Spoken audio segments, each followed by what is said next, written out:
Tsy tsahatra hitombo aminareo indray ny fahasoavana sy ny fiadanana avy amin'Andriamanitra raintsika sy Jesosy Kristy Tompo, ilay Tompo sy mpamelona ny finoantsika. Amen. Andeha derin'Andriamanitra isika amin'izao marain'izao amin'ny alalan'ny Salamo 430. Salamo 430, ny andininy 4 mitsahatra eo amin'ny andininy 10.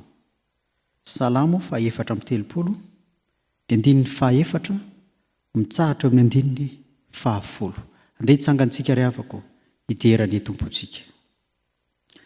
Hideran'ny tompontsika manao hoe: mitady an Jehovah dia mamaly ahy izy, ka manafaka ahy amin'ny tahotra rehetra.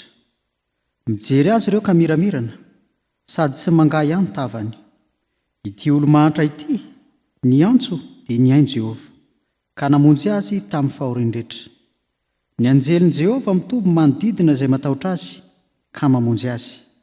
Andramoko izaho fa tsara Jehovah, sambatra izay olona mialoka aminy. Matahorany Jehovah ianareo olony masina, fa tsy hanan-java-mahory izay matahotra azy. Na dia ny liona tanora aza tsy ampy hanina kanona, fa izay mitady an Jehovah kosa dia tsy horon-java-tsoa akory. Amen. Hivavaka isika. Ry rainay mandrakizay aho, misaotra anao zahay, mideranao, mankalaza anao ny amin'izao marain'izao indray, izay mbola hahazonay zava-tsoa maro samihafa eo anatrehanao, sady efa nomenao anay raha teo izany hatramin'izay. Ny hery tanjaka, ny fahasalamana, ny fo ny fanahinay, ny finoana ao anatinay, izay mamelona anay hatrany isan'andro san'andro. Ny Tompon'Andriamanitra io, misaotra anao indrindra zahay, no ianao fanamasina ilay mitarika anay, ary nahatonga anay eto amin'ity toerana ity indray amin'izao marain'izao, ny fahatsiarovana, fa izay dia mila manavao hatrany ny fanomponay eo anatrehanao Andriamanitra isan'andro san'andro. Ny Tompon'Andriamanitra io, na dia tsara izany faniriana izany, raha tsy voavelanao ny elokay dia tsy ho tafaray aminao zahay.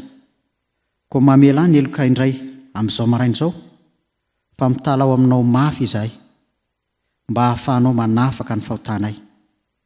Ny Tompon'Andriamanitra io, raha manatrika izao fampompovavahana izao ary zahay, dia ianao fanamasina hitarika anay hatrany, ianao fanamasina ilay manome hery anay sy manavao anay isan'andro san'andro. Aminarinao Jesosy. Amen. Vavaka isika. Jesosy, izany fananao izany indrindra tokoa no angatahanay kehitriny, mba hiasa ao anatinay, ahafahanay tena mandray ny teninao, mampitombo ny finoanay amin'izao anio izao indray. Koa miteneny ianao fa mihaino zahay. Aminarinao Jesosy. Amen. Ny mofinaina ao antsika ry havako amin'ity anio ity dia araka ny Mateo 5:12, ny andininy 1:20 mitsahatra amin'ny andininy 9:20. Mateo 5:12, ny andininy 1:20 mitsahatra amin'ny andininy 9:20. Amin'ny anaran'ny Tompo manao hoe: dia niala teo Jesosy ka nakany amin'ny faritany Tiro sy Sidona. Ary indro nisy vehivavy Kananita anankiray nivoaka avy tamin'izany tany izany, ka ny antso nanao hoe: mamindrafo amiko Tompoko, zanak' Davido, ny zanako vavy ampahoriany dia loatra. Fa izy tsy namaly teny azy. Dia nanatona ny mpianany, ka nangataka taminy, nanao hoe: roay izy, fa miantsy mafy atoritsika. Ary izy namaly ka nanao hoe: tsy nirainao afa-tsy ho amin'ny ondro very amin'ny taranak'Israely. Fa nanatona ihany raha vehivavy, dia niekohoka teo anatrehany ka nanao hoe: Tompoko, vonjeo aho. Fa izy namaly ka nanao hoe: tsy mety raha maka mofonjaza ka manimpy azy ho an'ny amboakely. Fa ho raha vehivavy, marina izany Tompoko, fa na dia ny amboakely aza mba mihinana izay sombitsombo ny latsaka avy amin'ny latabatra ny tompony ihany. Dia namaly Jesosy ka nanao taminy hoe: raha vehivavy, lehibe ny finoanao, tonga avy aminao arak'izay irianao. Dia sitrana ny zanany vavy taorian'izay ora izay. Amen. Ray masino, manamasinana amin'ny fahamarinana, ny teninao ny fahamarinana. Amen. Rehavako malala amin'ny tompo mbola tsy tsara hitombo aminareo ny fahasoavana sy ny fiadanana avy amin'Andriamanitra raintsika sy Jesosy Kristy tompo. Amen. Ny Matio 10:20 mitsahatra 20:20 indray nitondrana hafatra ao antsika amin'ity an'io ity sady mofinaina ao antsika raha teo. Raha olazaina fondray rehavako ny amin'ny bokin'ny Matio dia soratra mivantana ho an'ny Jiosy zany, na hafatra mivantana ho an'ny Jiosy zany. Inona ny antony? Ny antony dia mba hampiverina azy ireo amin'ny tena fahamarinana marina ny amin'ny tenin'Andriamanitra, ny amin'ny ireo faminaniana maro samihafa izay milaza an' Jesosy ho Andriamanitra, mba ahafahany masom-panahiny izy ireo hisokatra ny amin'izany. Ny amin'izao boky ny Matio izao ka mivantana tanteraka amin'ny Jiosy izany. Na izany aza amin'ny matenin'Andriamanitra ho an'ny olon-drehetra azy dia ho antsika koa izany ankehitriny. Ambaran'ny Matio indray makindray ary avako malala amin'ny tompo fa tsy tonga ho an'ny Jiosy ihany ity Jesosy izay ampatsiarovana azy ireo ity, fa ho an'ny olona rehetra, ho an'ny olona rehetra. Ary tena songadiny Matio mivandravandra tsara sy mafy mihitsy eto fa tsy avy amin'ny lehilahy mandrakariva ny antony mitarika ny olona andray ny filazany tsara, andray ny fahatsaran'Andriamanitra, andray ny ositr'Andriamanitra, andray ny hiraka Andriamanitra, fa avy amin'ny vehivavy koa. Dia rehefa mamaky ny boky Matio tsika dia mitanisa vehivavy maro samihafa Matio. Ny amin'izany anaporofona amin'ny Jiosy zany, fa tsy ny lehilahy ihany natongavan'Andriamanitra, atongavan' Jesosy, fa ny olona rehetra. Eny na dia lehilahy avokoa aza ny mpianany. Jereo Maria Magdalena sy ny namany Maria, ilay vavy lombelo ny fitsanganan'ny tompony. Matio 7:20 moa mahita antsika izany. 5:20 mitsahatra ny 7:20 dia miresaka amin'izany Maria Magdalena izany. Eo ihany koa ilay vehivavy tany Betania, tsaroantsika, ilay nanidina menaka manitra tamin'ny lohan'i Jesosy, menaka manitra lafo vidy, fa nanidina izany izy noho ny finoana daholo ireo zavatra lazaintsika ireo.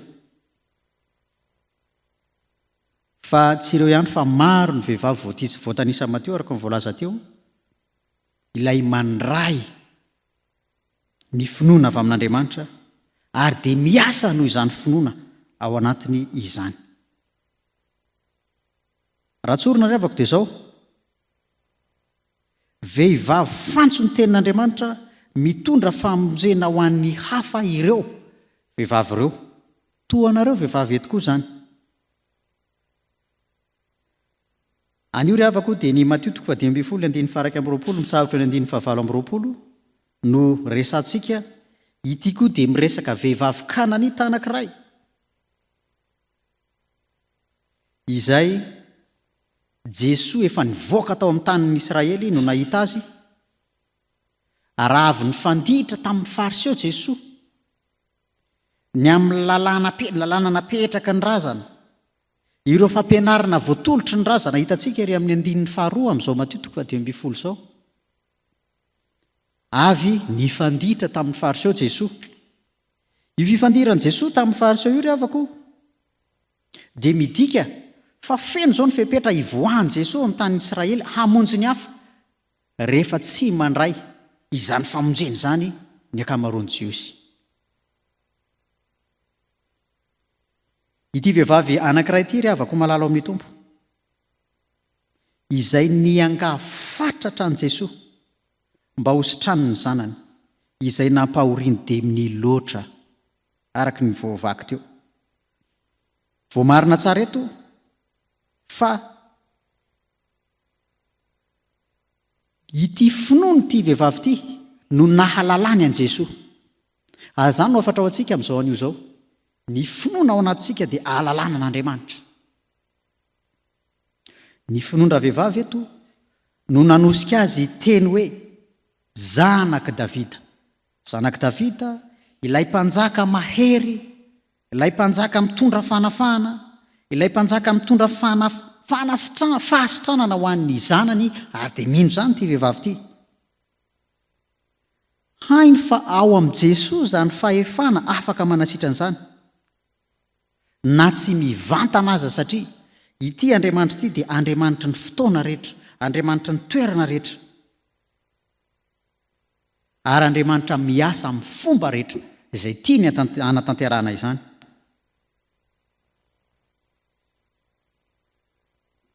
Rehefa malala ao amin'ny Tompo, nanao ady sisika mafy dia mafy ity vehivavy ity tamin'ny anatonana an' Jesoa. Jesoa mombo eo mbola miteny, mampatsiahy indray amin'ny mpianany manao hoe ho an'ny Israely aloha no atongavako. Fa nitsahatra moa indresaka iny rehefa nisisika mafy ity vehivavy ka nanita anankiray ity. Hitantsika eto fa tsy ny lavo lefona mihitsy io vehivavy io, fa nisisika hatramin'ny farany ny ahafahany Jesoa manasitrana ny zanany.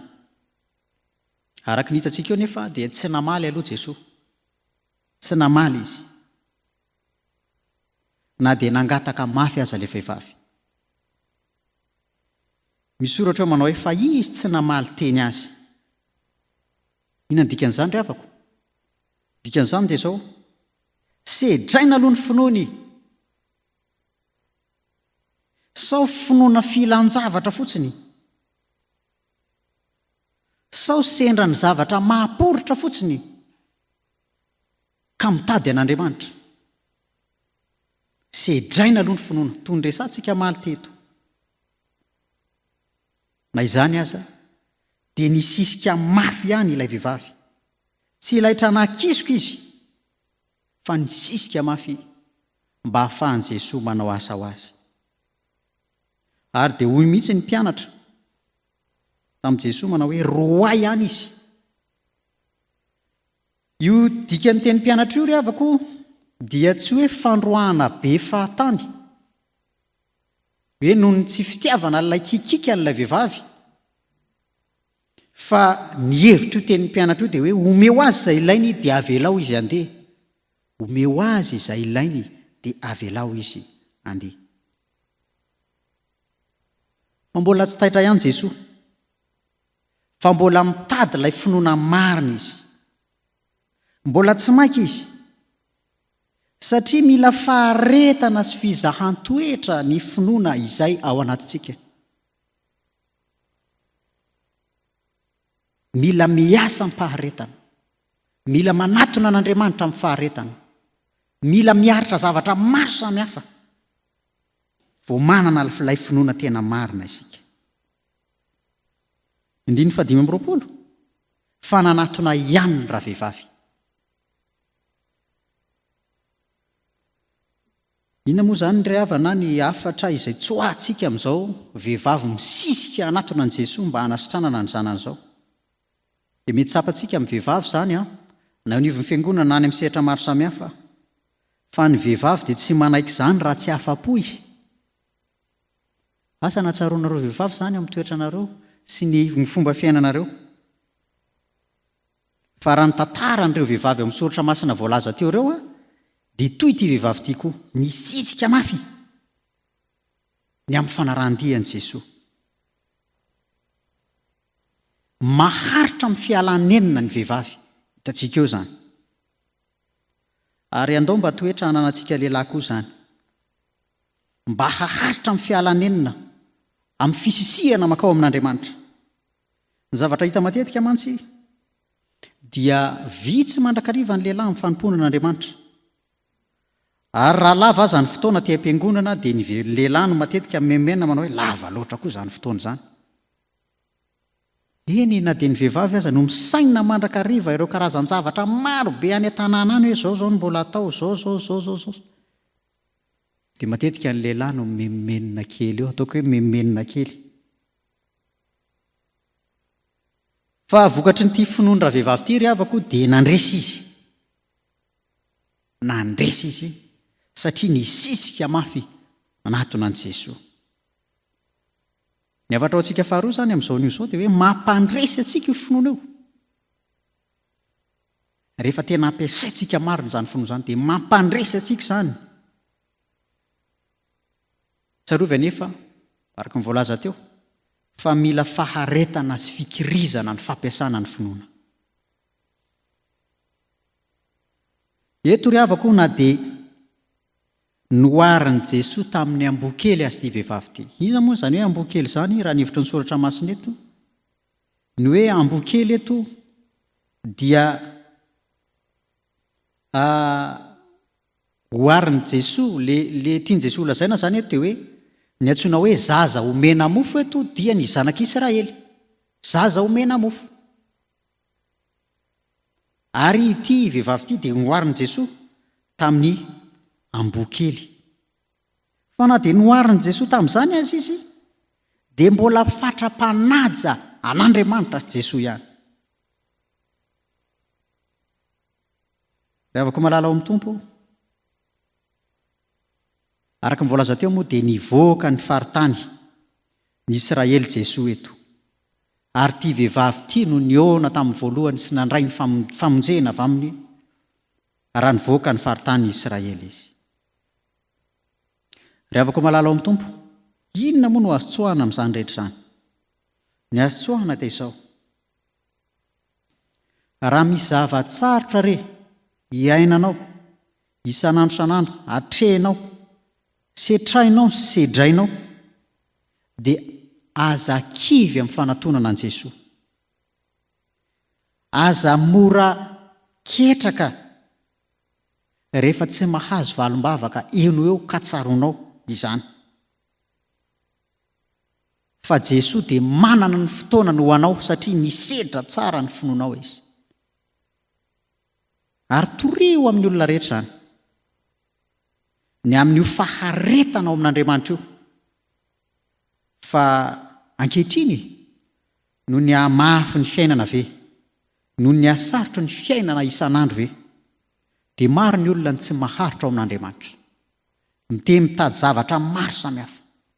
Raha mijery tele nareo na mihaino radio maro samihafa ankehitriny, dia mahita ireny vahiny maro mipetraka eto Madagasikara ireny miseho mpanala fahasahiranana ny malagasy amin'ny alalan'ny fijerena ny tarehy, ny tanana sy ny sisa.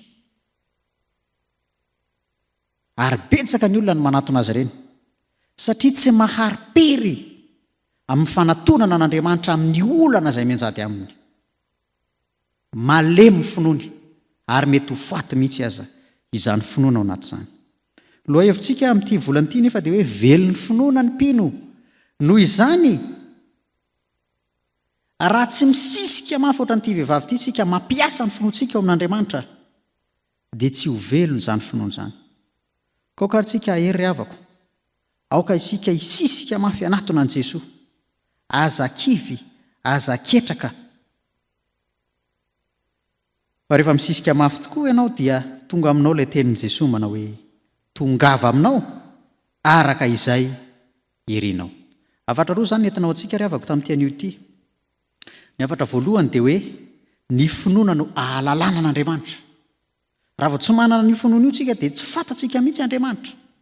Fa io no ahalalantsika an'Andriamanitra, io no isokafa ny masontsika, ny masom-panahitsika, ahafahantsika mamantatra an'Andriamanitra sy ahafahan'Andriamanitra mampafantatra ny tenany amintsika koa.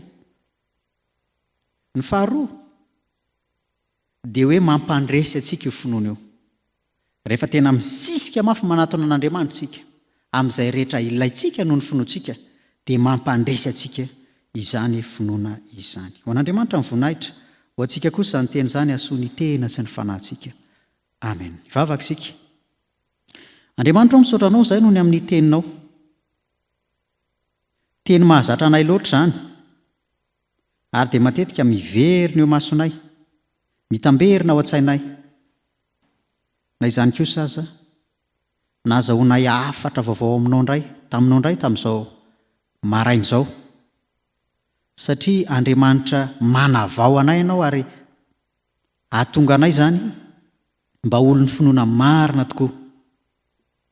Misaotra Jesosy noho izy amin'ny teninao izay nampitondrainao any Matio fa tafampita taminay zany tamin'izao maraina izao, mba hahafahanay manana finoana marina ka hahitanao Andriamanitra, hahita ny voninahitrao, hahita ny fanjakanao, hahita ny fahefanao. Fa izany finoana ao anatinay izany koa dia hampandresy anay, ary efa mampandresy anay isan'andro isan'andro aza, satria manoatra no mipandresy izay amin'ny alalanao Jesosy Kristy ilay tia anay. Ankehitriny izay Tompo dia mivavaka indray ho an'ireto mpanomponao reto izay tonga midododo maraina eto an-tranonao, andray hery vaovao indray avy aminao, hiatrehana ny asa, hiatrehana ny fiainana eo amin'ny ankohonana, hiatrehana ny fiainana eo amin'ny fiarahamonina, hiatrehana ny fiainam-panimpona rehetra, hiatrehana amin'ny fifandraisana izay tanterahanay isan'andro isan'andro amin'ny hafa, satria mila tafaray amin'ny hafa koa izay vao tafaray aminao Andriamanitra. Ny Tompon'Andriamanitra io mba ho mpandresy tahaka ity vehivavy-kanana ity ary izahay amin'ity anio ity indray, ka raha misy zavatra manahirana anay isianay ao aminao dia ampio izahay amin'izany. Fa tsy ho anay ihany izany fa ho an'ny olona rehetra izay misisika ao aminao ary entinay ambavaka manokana amin'izany dia ampio koa izy ireny.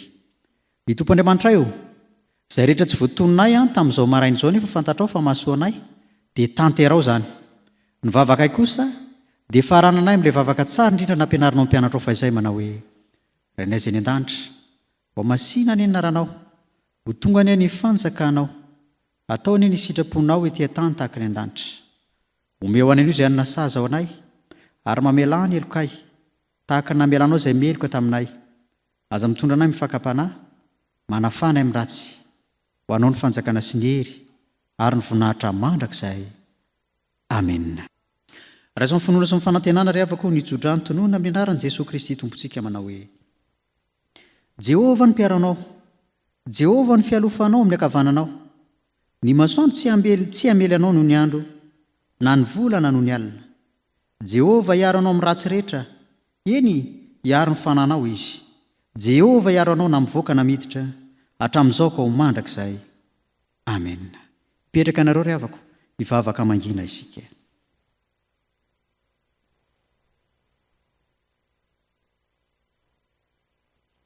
Ho an'Andriamanitra irery ihany ny voninahitra amin'ny anaran'ny Ray sy ny Zanaka ary ny fanahy masina.